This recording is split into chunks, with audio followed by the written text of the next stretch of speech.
Today's video will be about knock sensors and roller rockers.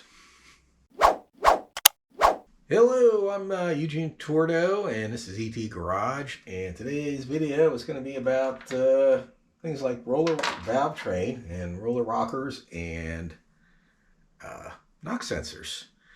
And the reason I'm bringing this subject up is I read on one of the Facebook forums, guy was looking for recommendations on roller rockers for a C4 Corvette L98, I believe it was.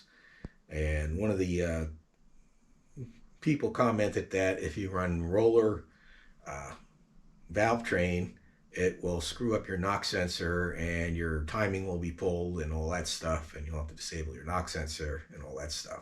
This is assuming you have the, if you're tuning the factory ECM, the old OBD1 ECM.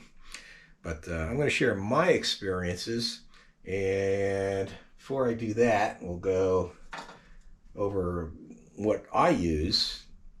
And even though I don't have these in there right now, these are self-aligning Scorpion full roller rocker arms, and I felt they were very quiet. I now have the TrickFlow ones, which are the not self-aligning ones, kind of used with a guide plate with a set of TrickFlow heads, and both these and those are narrow body, and I'm almost positive the TrickFlow ones are made by Scorpion. They're almost identical.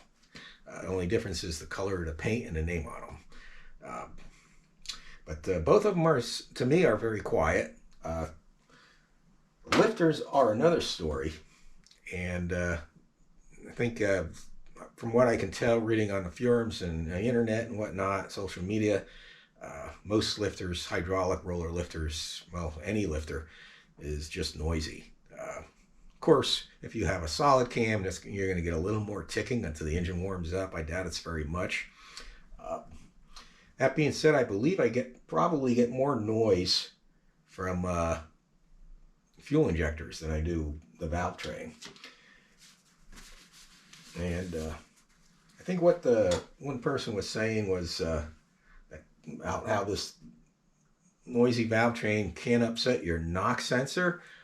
My own experience is no. I do get false knock counts. But that's like I have a 383 stroker. If I do it on a really cold day, start it up on a really cold day, and the pistons are slapping around, I'm going to get a bunch of false knock counts, I'm sorry. And same with headers. Headers will cause false knock count.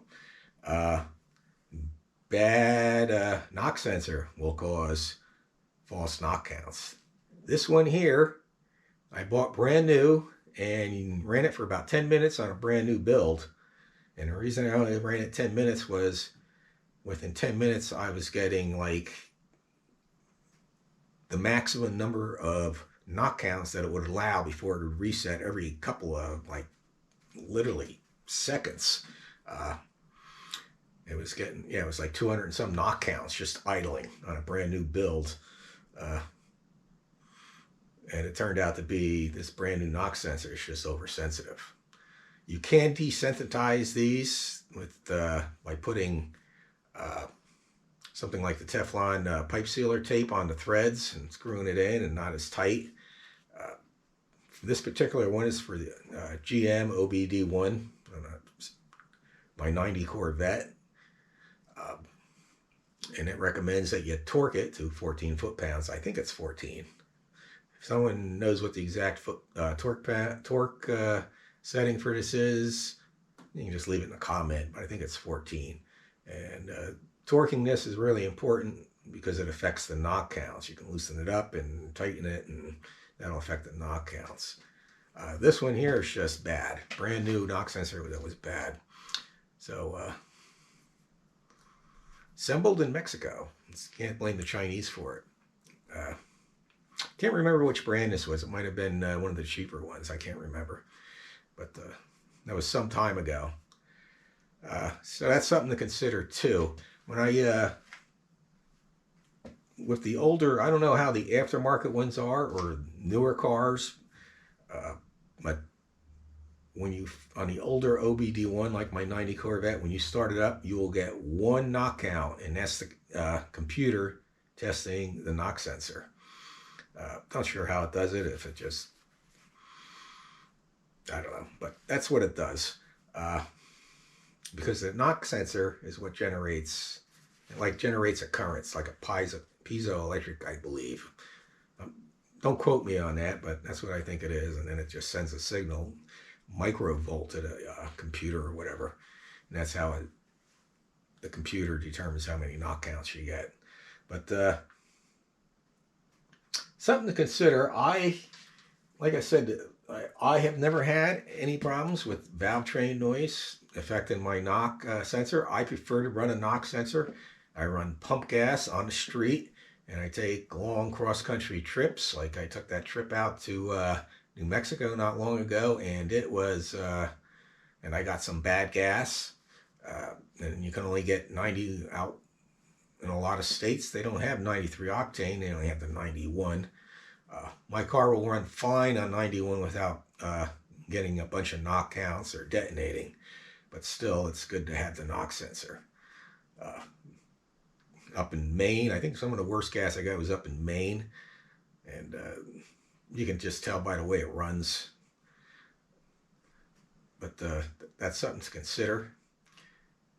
If you can run a knock sensor, I mean, if I was running an all-out race build just for the drag strip, probably wouldn't run one, you know.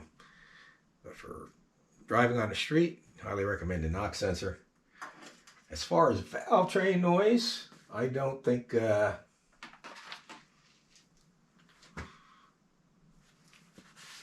would think stuff like piston slap. You're running forged pistons, and headers and other things would probably give you false knock counts. But most modern valve train, I've heard of roller rockers, some roller rockers being noisier than others and some quieter. I would imagine if you get the cheap Chinese ones, they're going to be noisy. I mean, these here, I probably had like 50,000 miles on it, and they're still in great shape. No play, nice and tight. Everything rolls real smoothly. I might use these on something else, or I might just sell them on Facebook or something. I don't know. Same with these lifters here. These are actually LS7 style lifters for a small block, Gen 1 small block. These I felt were a little on the noisy side, but it still didn't upset the knock sensor.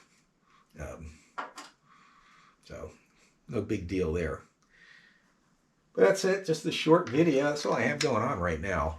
Yeah, that's about all I have going on. So just this short video on knock sensors and roller rockers and roller valve train. So let me know what you think down in the comment section. In the meantime, everybody have a great day, and God bless.